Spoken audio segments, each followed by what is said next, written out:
All right, what's going on, everybody? Welcome back to another Whisker Fishing podcast. I got my buddy Hunter, or better known as High Desert Adventures. Hunter, what's going on, man? Hey, what's going on? I'm glad to be here, man. Heck yeah, man! Glad to have you on. So, kind of just getting into the swing of things. I kind of wanted to ask you, considering you are a big hunter and fisherman. I've been following your stuff a lot on Instagram, TikTok, and of course YouTube. I know you do a lot of videos there. Just tell the people how you kind of got into the outdoor scene, the hunting, the fishing, and all that good stuff. Did you start as a kid, or is it kind of like as you got older? Or if you wanted to get into that, that'd be great.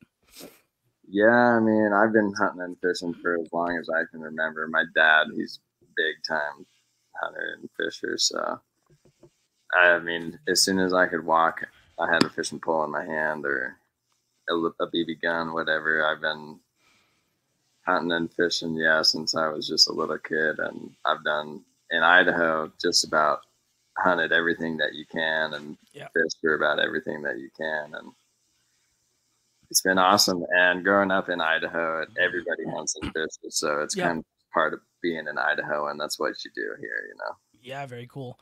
Um, yeah. Did you, as you kind of grew up in your childhood, did you fish the Snake River, or what was kind of, the targeted lakes or rivers that you hit up with your dad, or if it was solo or anything like that? Yeah. With my dad, we pretty much mainly targeted salmon on the South Nice. Fork of the Salmon River. That's what he liked to fish for the most. As I started fishing by myself and with my own buddies, the Snake River is definitely my favorite spot to fish. It's got Yep. just about every fish that you can catch. I like to backpack into high mountain lakes. Yeah.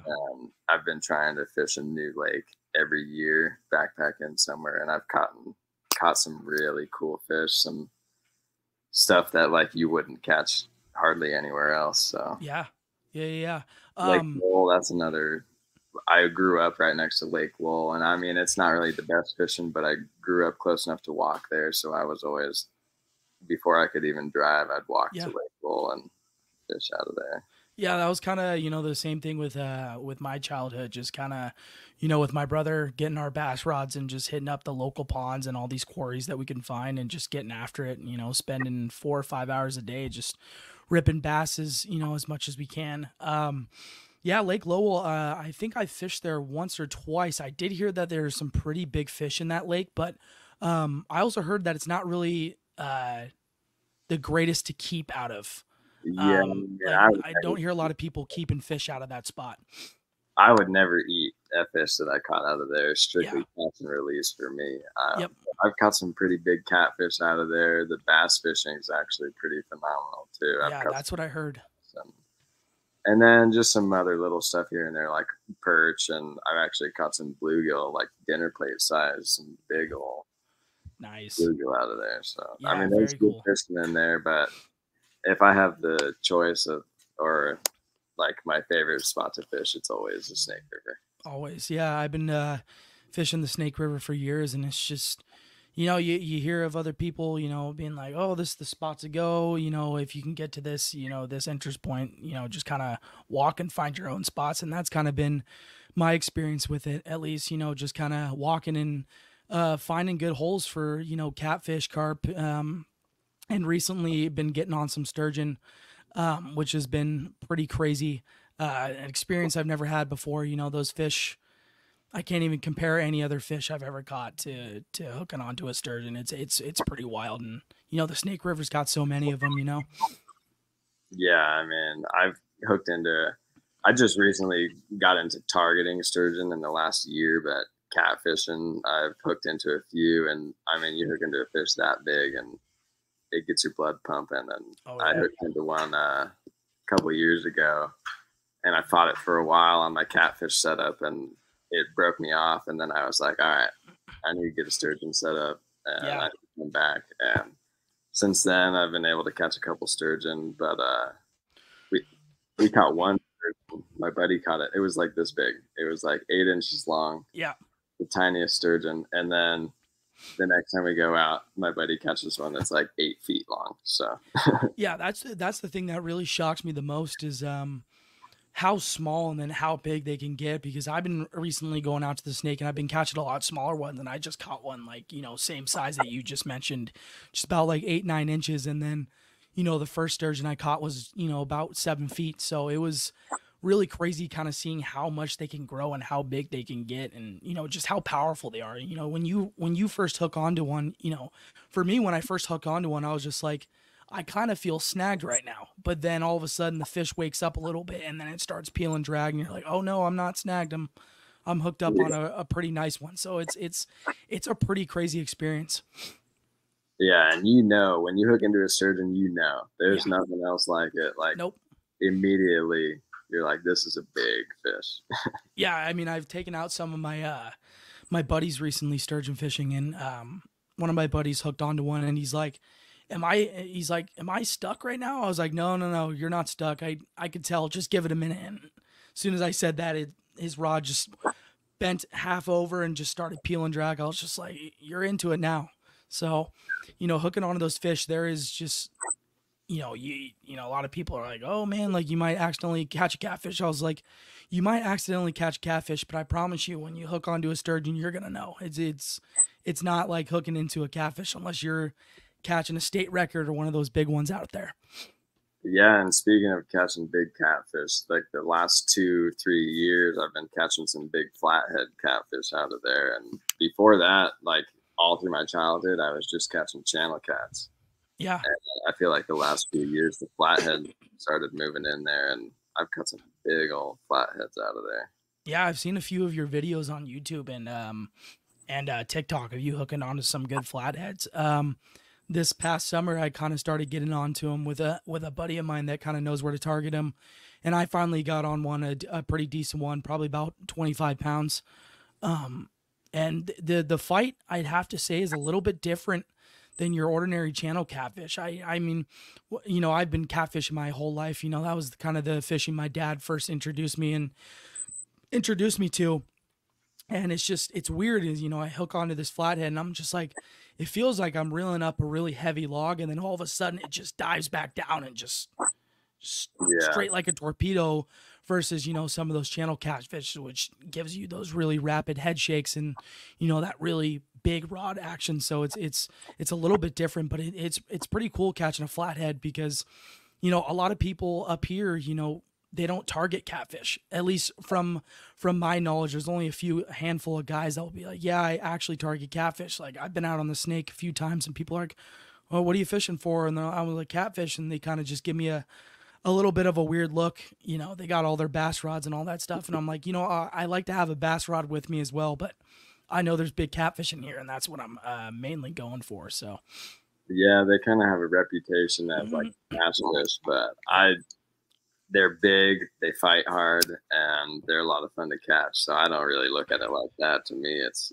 one yeah, of my favorite fish to catch, especially the big flatheads. And like you were saying, it feels like you hook into a log and you get it up kind of closer to shore, and then they like know they what's know going on, yep. and they just pull and they will drag your line out. And it's a rush for sure. Not like a sturgeon, but pretty close to it. Yeah. About the next best thing. But yeah, I hooked on to, the same thing that you're saying. They get up to that shore and they see you grabbing that net, or you reaching your hand down to grab their mouth, and then they just want to take off. But yeah, there's a lot of good catfishing, and a lot of guys are like, oh, are you strictly catch and release? I was like, yeah, it depends on the area I'm at, but a lot of times I'll keep the smaller ones. The smaller ones, to me, got a lot of that good tender meat, and if you know how to cook catfish right, it's money. I mean, it's delicious. Yeah, I don't keep many of the fish that I catch, but I got a video on YouTube of me doing a catch and cook. Very cool. One of the channel cats that I caught, and it was actually delicious. I loved it. Yeah, I mean, I've done different type of recipes, pan sear, frying. The frying is just kind of another level. If you're able to fry that stuff perfectly, it's some of my favorite fish to eat for sure. But yeah, kind of just getting into the next part of our segment here. I just kind of wanted to ask you, more about your self-filming hunts and fishing trips. I've been following your YouTube and TikTok for a while, as we were kind of spoke earlier about it, and I just kind of wanted to ask you how that process is going. How you started it, what sparked the idea, all that good stuff. The editing process, all that good stuff. If you want to get into that. Yeah, for sure. I mean, I've always been hunting and fishing, and I've always liked to watch other people's videos. And I kind of just figured if I'm already putting in the work and getting out here and doing it, I might as well just film it, and hopefully someday it'll turn into something. But even if it doesn't, I like doing it. It's fun. Yeah.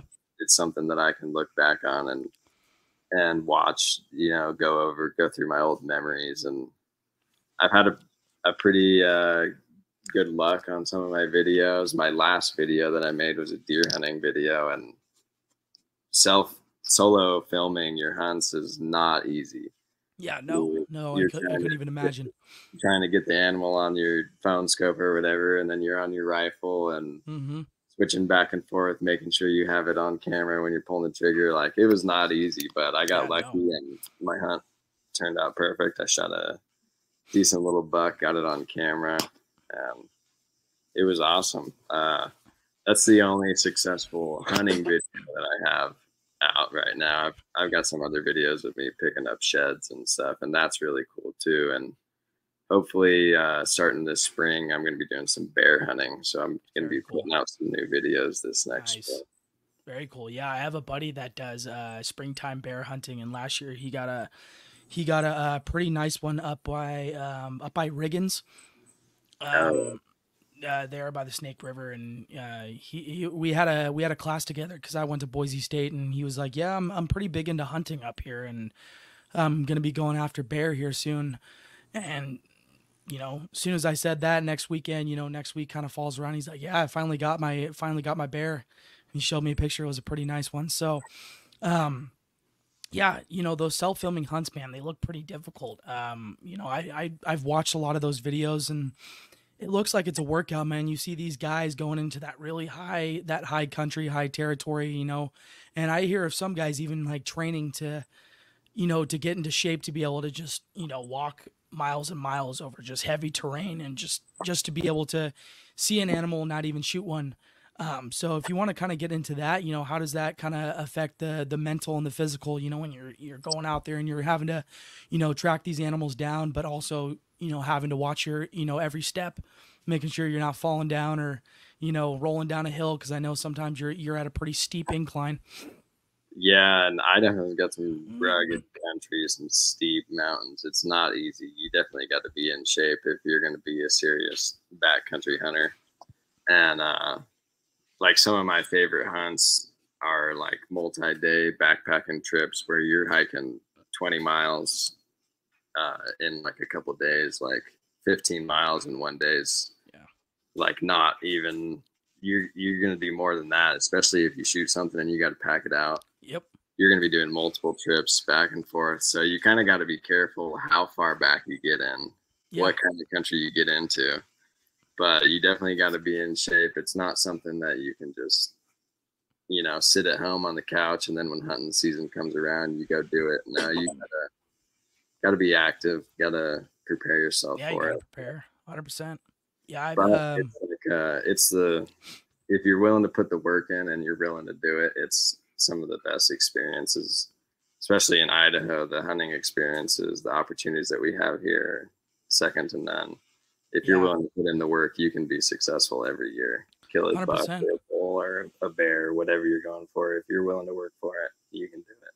Yeah. 100%. I've talked to some, one of my buddies that I actually take out sturgeon fishing. He's a pretty big hunter, and he's like, yeah, man, the terrain is pretty rugged, but it's definitely worth it when you end up dropping the animal that you're targeting. You get over there and you see what you've done. You're like, man, it's definitely worth it. But he's just like, you got to be in good shape and you got to be willing to kind of sacrifice, doing that stuff, because it is hard work. And the packing out seems to be one of the hardest parts. Talking to a few guys, they're like, yeah, you could be taking multiple trips over hours and hours long just to get this animal out, but it's worth every penny. And every second that you're out there. It's definitely worth it. Yeah, it is. And you can see up above me, there's one of the bucks that I Nice. killed. That's a nice one, dude. Another buck that I killed right back here, and very cool. A whole bunch of some bear skins and some more skulls and stuff up there. So, I mean, I've been lucky, and that's another part that with hunting is if you're putting in the work and you're being consistent about it, then yeah, you'll be successful. But another part is luck. And the last few years, I'll go hiking. I'll put in 10 miles, and then I'll get back to the truck. And while I'm driving out, a buck will cross the road right in front of me, you know? Yeah. It always seems to happen like that. Talking to some guys that are like, yeah, you get done with your hunt and then all of a sudden you see the exact same, the exact animal that I wanted to drop, across my truck or across the road. And you're just like, damn, like, why didn't I see that, while backpacking and, walking through that heavy terrain. And it's definitely a work in progress, and seems like it's a trial and error for sure. You're out there for hours, and there's probably times where you don't even see anything. And you're just that can be frustrating. And like there's times where I've been hunting and I'll go a whole season with basically not seeing anything, and then there's other times where I'll go out and, like, for example, 2 years ago, I went bear hunting, and from one spot sitting in glassing, I glassed up 7 bears, and I ended up shooting the biggest one that I saw. And then the next year, same area, I hunted multiple times throughout the season, and I never saw a single bear. So it's different every year, and it can be frustrating, and it's a different ball game than, it's tough work. Yeah, 100%. It kind of, goes back into, I'm a big fisherman and outdoorsman. I don't do much of the hunting side. I have shot quite a bit. And same thing with, fishing sometimes. Sometimes those holes change, water levels rise and drop. And there's been times where I've gone out to my quote unquote, honey hole and caught nothing, and then I go out the next week, with all my buddies. I like to bring out a lot of my friends who don't do a lot of fishing, because, it's exciting for me to, see my friends get on some big fish, and, we'll limit out. Everybody's getting a fish or two, and it's, the greatest night of fishing we've ever had. But then, like I said before, there's times where you go out there and you don't even get a single nibble. But yeah, kind of going into shifting from the hunting to the fishing side, what kind of changes with, the filming or setting up for rather a fishing trip, more so of a hunting trip? I know that fishing, you kind of park and you walk a little bit. It's not as bad, rugged terrain, and you're set up for the day and you're just, hanging out waiting for that bite. Yeah, definitely filming fishing is a little easier than filming a hunting trip, but you just got to be lucky, catch some fish on camera, make sure your camera's always rolling. I keep a GoPro on me, and then I have like my big camera set up behind me. And it's definitely easier than hunting, because when you're hunting, you're hiking, you're out of breath all the time. You can't really just stop and talk to the camera, or yeah, breathing. Exactly. You're heavy breathing, you're just suffering a little bit. Yeah. And I don't know. I would say it's definitely easier. The hard part for me is the editing. I'm not a real computer tech savvy type of guy. I totally feel you on that one. I can go catch the fish and, go kill a buck, but putting together a video is harder than the actual hunt for me. Yeah, 100%. I totally get that, with doing this podcast, and I got a lot of other buddies that are on this. We're the Settle Down podcast. That's kind of our name. We got a bunch of different segments, and there's guys in our group that are really good at the editing portion. There's some guys that are not, and I'm definitely one of those guys that are not really tech savvy. I'm not really with the new technology and all this editing software, but I'm going to be getting a new laptop soon and trying to learn a little bit more, because while I'm fishing, I try to film as much as I can. Even if I'm catching a little tiny fish, whether it's a little sturgeon or you know, a little bass, catfish, whatever it may be, I'm always trying to film because, like you said, you know, it would be nice to try to make something out of this, you know, with the content, you know, on, you know, TikTok, YouTube, wherever, whatever it may be. But it's also just fun to look back on it, you know, when you're older and be like, you know, I did that, you know, I put in a lot of time, a lot of effort to film these trips and to get these videos out to the public so people can maybe learn something or, you know, ask me some questions in the comments and hopefully I can get back to them and give them the best answer I can. But yeah, you know, the biggest thing is just you never know who's going to see those videos. So even if it's just a 8-inch sturgeon, I'm trying to post it no matter what. I will say that, you know, I'm trying to get better on the editing and coming out with a little bit more high quality videos rather than just filming it on my iPhone and then, you know, recording way past the time. Then people are just hearing me say some random shit on camera. But yeah, I totally get that, man. It's a work in progress for sure. Yeah, and like you can Mm, even see on my YouTube channel, my first videos are not that great, but I've just made it a goal that every video that I put out, I try and make it a little bit better than the one before. So I put a little bit more effort into it. I learn something new almost every time, you know, with my editing software or whatever. I'm always trying to figure it out how to make the next one better. And then another part is like learning how to film to make a video. Like when I first started, I was just filming to film. I didn't have plans to make my videos. And now when I go out and film a hunting trip or a fishing trip, I'm like, all right, this needs to be my intro. This needs to be the next section. I'm like planning out my video while I'm filming it. yeah, So 100%. a Yeah. lot, yeah.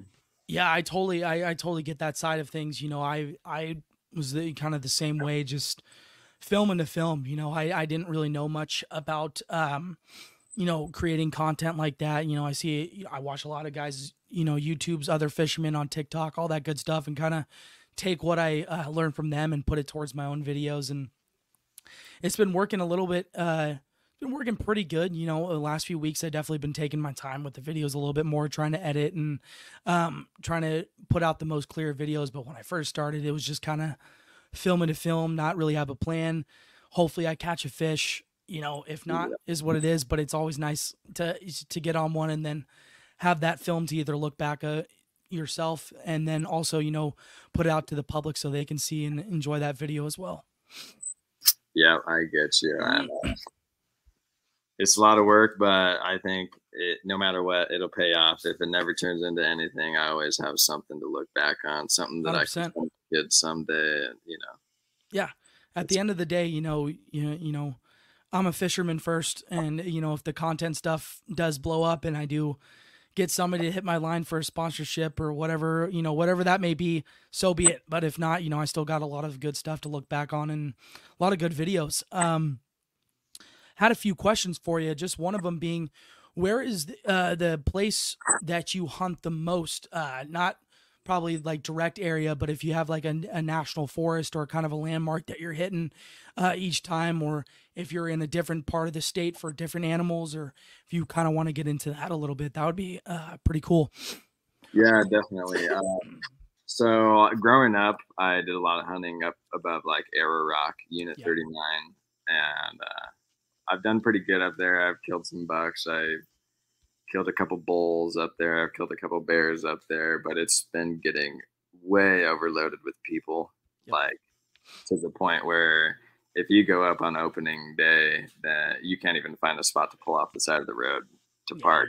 you're just battling with other people. It's crazy. So I've been looking the last couple of years. I've been hunting around Sun Valley, and I've done all right. I drew an elk tag up there, and I probably saw 30 different bulls, and I shot at one, and I hit a branch that was crossing in front of it, and just couldn't make it happen. Never killed anything. Saw more bulls than I've seen anywhere else, and but I couldn't make it happen. But I've been looking for new areas, trying to find new places, and one of my goals has been just to hunt a new spot like every year. So Yeah. I have my regular spots that I'll go back to, like my bear hunting spots. I won't tell you really exactly where it's at, but Yeah, dude, no it's worries. like Unit 33, Unit 34, like that area. Yep. And I can go back there every year and at least find some bears. But I've been looking for, those spots that don't get hunted very much that I can come back to. I've just been keeping my eye out and trying new areas. Yeah, 100%, dude. That's what it's all about, as an avid hunter, as you are avid fisherman, you're always trying to look for those new spots. And after a while you kind of just have an eye for what you're looking for. And you get probably asked like, "Oh, how do you approach a different spot to hunt or approach a different spot to fish?" It's just kind of like, you've been doing it for so long, you kind of just know what to look for. That's mostly the answer I give to a lot of people if they ask me like where I go fishing, how I look for a different hole, what I'm looking for. It's always the same answer. It's like, I've been doing this since I was a little kid, 4 or 5 years old. It's just kind of, it's just kind of in the back of my brain. I just Yeah, kind of and know of what to look for and a just lot of it's trial and error. Like exactly, I don't know how exactly, many times I'll try a new spot and be completely skunked. 100%. And I'll be like, man, it looks so good. I've been checking it out on my Onyx on Google Earth or whatever, or I've driven past it or whatever, and I'll be like, it looks so good, and no, there's just nothing there. On Yeah, to the next spot, try something new, and then you'll also be surprised. Some of the spots that don't look that great, they can be a little secret hidey hole that yep, gets overlooked by everyone else. So yeah, try and 100%. error, keep your eyes open. Even when I'm at work, I'm like keeping my eyes. Oh, that little creek over there looks like it might have some fish in it. Yeah, I So, might have to try that after work sometime. yeah, right. Yeah, no, I totally get that. The trial and error is the biggest thing. There's sometimes you'll pull up to a spot, whether it's fishing or even hunting. You're like, oh, this, I haven't been here.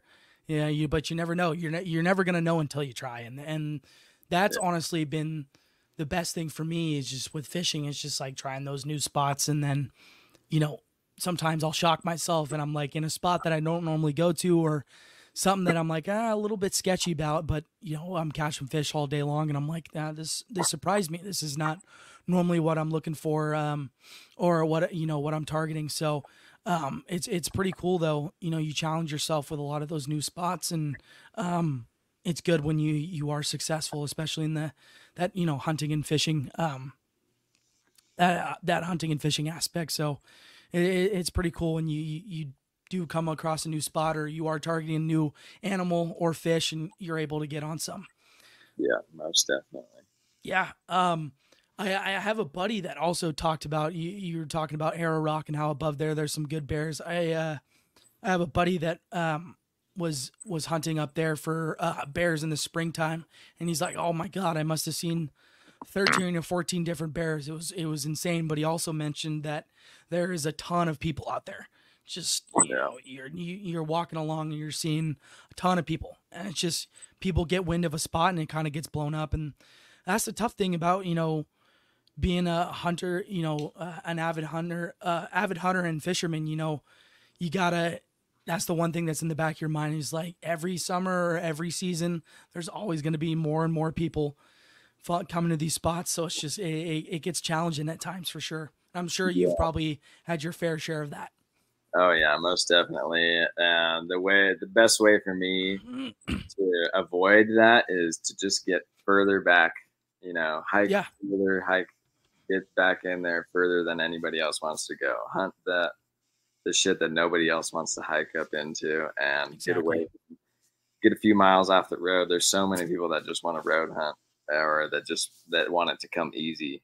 And for me, I'm trying to be successful every year and make it happen. So I'm putting in the work. I'm getting back in there further than anyone else, and get into that rugged country that nobody else is going to be in. But that's where the animals are. They're smart, a lot smarter than you think they are. They know where people go, and Yep, they know when hunting season is too. So like 100%. you can go somewhere in the summer and see bucks and bulls off the side of the road all day, every day, and then as soon as hunting season comes around, they're gone. Gone. That is not where they're going to They're be. gone. Yeah, that's the craziest part. Just talking to other hunters and people that do that, they say the exact same thing. They're always in the spots that you're least expecting. Sometimes you just see them on the side of the road. I remember I was driving because I'm in the Boise area, and I remember driving. I don't know where I was at, but I saw a ginormous buck in town, just trotting along on the side of the road, and there's people taking pictures and videoing it. It's probably one of the biggest bucks I've ever seen in my life, and he was just right in the middle of town, just hanging out, not where he's supposed to be, but they're smart because they know people can't shoot him in town. Obviously, can't uh, so it's just kind of one of those things where it's just like they've done it. They've done it. They've been a part of all these hunting seasons, especially those animals that have never been touched and been able to, hide away from humans for so long. They've done it for so long that they know they're expecting it and they prepare. Just like you're prepared to go get after that animal. They're also preparing not to get killed. Yeah, definitely. And speaking of seeing big bucks in Boise, I remember a couple of seasons ago, I spent a whole week deer hunting, and I saw a couple little bucks. I was never able to make anything happen, and I put in the work. I was hiking over 5 miles every day, backpacked in, sleeping on the mountain. Couldn't find any mature bucks. Couldn't find anything that would offer up a shot. Couldn't glass anything up, and then I come home and I pull into my driveway and in downtown Boise, and there's a giant 4-point walking across the driveway. Yep. After I just spent a whole week up in the mountains, not seeing anything, and it can be frustrating, but it is what it is. Yeah, 100%, dude. It is what it is. You do it for so long, you're bound to see those big ones just trotting in town. You mocking you and making fun of you, and all that good stuff. But yeah, just kind of going into just one more question for you, kind of flipping it over to the fishing side. So when you're targeting those sturgeon, you're targeting those catfish. I know for catfish, you're more of catching, catcher type of bait right on the river if you can, straight fresh. Is that the every single time you go out, you're trying to catch fresh bait and just, flipping it around, putting it on your hook and targeting catfish. Same with sturgeon. I know a lot of guys will go after crappie and perch and some other fresh cut bait on the river and use it for sturgeon. Are you doing that type of Jesus, stuttering here a little bit. Are you doing that type of thing? Or are you more so like kind of buying some stuff at the store, half and half, whatever you can get your hands on? Yeah, I would say half and half. I always bring something with me just in case I can't catch something fresh, but fresh bait's the way to go. So Mm-hmm. usually when I get out to my fishing spots, I'll spend like the first 30 to 45 minutes targeting specifically for a bait fish. So a pike minnow is my favorite. That's my go-to if I can get lucky enough to hook into one of those. Next, I would say like a sucker, something that's got like a nice oily type Yep. of meat to it. So pike minnows and suckers are really great. I've had my best luck on the flatheads and sturgeon with those. Another thing, if you catch a bass over 12 inches, you can legally use it as bait. It's not That's what I really my heard. favorite, but it works. Definitely, if you can catch a pike minnow or a sucker, it works better. But even just a carp, if you can catch anything fresh, it'll work better than anything that you buy at the store. Yeah, 100%. I remember this past summer just going out on the Snake River. I always had an extra rod with me.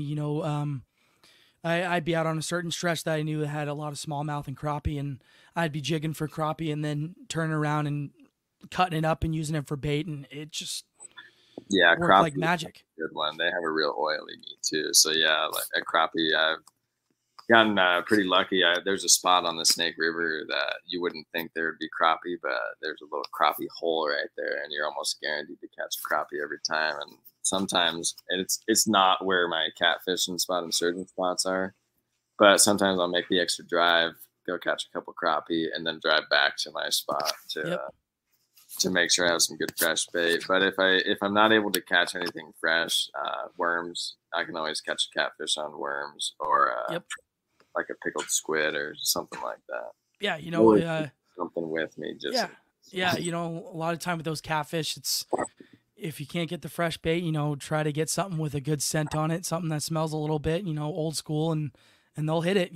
They're bottom feeders, so they'll pretty much eat anything you'll throw at them. I mean, I've caught I've caught catfish my whole life, and I've caught them on pretty much everything you could throw at them, and that's the beauty of it, especially with targeting those fish is, they'll hit on mostly anything. But I just doing a little bit more research and trying to get a little bit more experience with that. Have had a lot more luck, especially on the big ones, catching my own bait. Normally this past summer I'd go out to a pond out in Meridian and just hammer the bluegill, and then I'd take all that bluegill that I get and head straight to the Snake River for catfish, and it would just be money every single time. Same with the crappie. I found a nice little crappie hole. I don't know if you know where Steck Park is, Yeah. up by Whisker.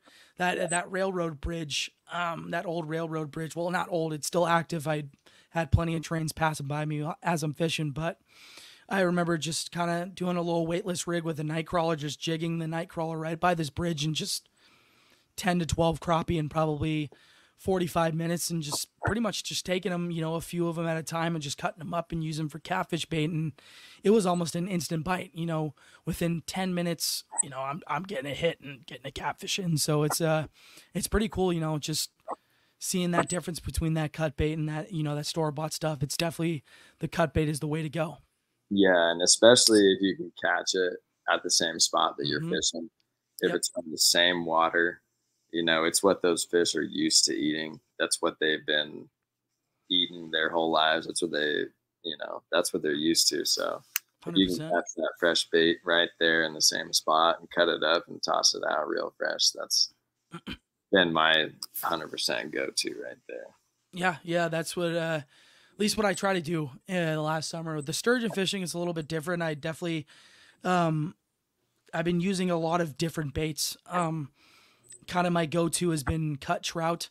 A lot of guys are like, if you can get fresh trout straight from the river, whether it was from the Snake or even if if I'll go in the morning, I'll catch a few and then just go straight to the Snake, I'll have some good luck. I caught my first sturgeon I caught was about a 7-footer, and I put a trout head on there, just pretty much, with my, Gamakatsu, the octopus, just straight through both of his lips, tossing out there. And I got hit within probably 10 minutes, and good hour and 15-minute fight later, this fish comes in, and I was ecstatic, legs shaking, out of breath, felt like I was playing football again.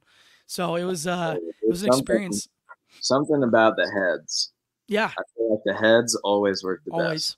Always, even for catfish too. I mean, I use bluegill heads, crappie heads, all that stuff. I feel like the heads, it's like I'll get towards the tail and the body, and I'm like, I'm just not hooking up as much. And then I'll catch another one. I cut the head straight off. I'll throw the other piece back in the bag, and I'm hooking up onto a fish within 10, 15 minutes, if that. Yeah, I feel you. Well, one question I wanted to ask you was, 100%. Do you have like a favorite fishing story? What's your favorite memory of fishing? Cool, man. I got a lot of them, man. Oh, geez. You know what? I have one for I got a ton. I mean, I could sit here for hours and hours and hours. But I remember when I was a kid, we had these set of quarry ponds pretty close to my house. You weren't technically supposed to fish there, but I mean, when you're a kid, you're younger, I was a teenager, you just did whatever the fuck you wanted to do. I didn't really care. Neither did my buddies. And we kind of knew what times the quote unquote workers were working, who would tell us to get out and not fish here. A lot of the workers at these places were really cool. They're like, oh, rather you be fishing than going and committing crimes. And I was just like, you know what? I could take that. But there's these set of quarry ponds, and me, my brother, and my two of my other best friends went out, and these fish don't really get caught very often. So it's just like, honestly, like rapid fire action. And I remember we must have caught over 200 or 300 bass in probably 5 hours at these quarry ponds. And we were just using, Senkos and brush hogs and just a lot of plastic baits.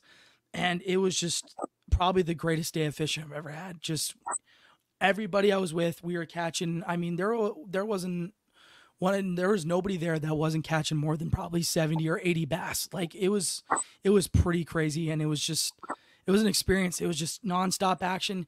Not the biggest bass. One of my buddies ended up getting a 4 that day, but most of them were around the 2.5 to 3 pound range, which are still fun. But it's just like when you're a teenager, you're just out there, just enjoying nature and enjoying, the fishing aspect, just it's an amazing thing, and it's a lot of fun. And we were hammering them all day. We were probably out there for probably from like noon to probably sundown, and I mean, it was over 200 bass caught, and it's crazy. You know, I tell that story all the time, and people are like, "Oh, there's no way." And I'm just like, I'm telling you, go ask my brother, go ask my two buddies. They'll say the exact same thing. It was just nonstop action.